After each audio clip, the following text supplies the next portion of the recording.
آج وزیر اعلیٰ سی ایم بومئی صاحب نے جو بجٹ پیش کیا ہے اس سے بڑی مایوسی ہوئی ہے۔ یہ بجٹ پوری طرح ایک کنفیوزنگ بجٹ ہے۔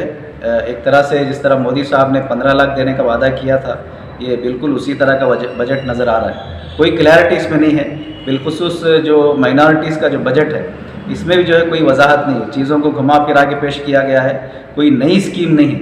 ابھی جیسے وقف بورڈ کا ڈرون کے ذریعے سے سروے کرانے کی بات کی گئی ہے، اس سے جو ہے مائنارٹیز کا کوئی اکنامک ڈیولپمنٹ ہونے والا نہیں ہے، یہ ایک ٹیکنیکل چیز ہے صرف۔ تو اس طرح دیگر چیزوں کو بھی جو ہے الگ الگ نام دے کر کے بیان کیا گیا۔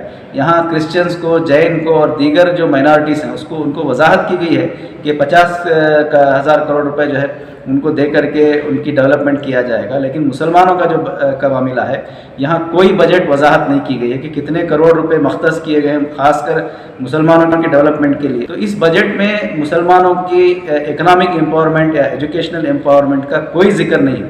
تو یہ صاف نظر آ رہا ہے کہ یہ جس طرح سے سماج میں مارجنلائز کرنے کی جو کوششیں چل رہی ہیں، مسلمانوں کو الگ تھلگ کرنے کی، بجٹ میں بھی وہ واضح طور پر نظر آ رہا ہے۔ اور ہم دیکھتے ہیں کہ جس طرح کرناٹک حکومت دن بدن فیسسٹ قوتوں کے نرغے میں آتی جا رہی ہے اور ایک سیفرن کلر ہر طرح کی چیزوں کو دینے کی کوشش کی جا رہی ہے، اس بجٹ میں بھی واضح طور پر وہ سیفرن چیز ہم کو نظر آتی ہے۔ یہاں جیسے گوشالاؤں کی تعداد جو ہے 33 تھی، اس کو بڑھا کر کے 100 کرنے کی بات کی جا رہی ہے۔ پھر اسی طرح 11,000 روپے میں جو ہے اب لوگ گوشالاؤں سے گائے خرید کر کے اس کا پالن کر سکتے ہیں، اور بھی اس طرح کی جو اسکیمیں ہیں گائےوں کو لے کر کے اس پر بہت زیادہ فوکس کیا گیا ہے۔ یہاں لوگوں کے، انسانوں کے مسائل کی طرف اس بجٹ میں بہت زیادہ کوئی توجہ نہیں دی گئی ہے۔ ویلفیئر پارٹی کا یہ ماننا ہے کہ یہ بجٹ صرف ایک رنگین دکھاوا ہے، اس کے ذریعے سے عام لوگوں کا اور بالخصوص مائنارٹیز کا کوئی بھلا ہونے والا نہیں ہے۔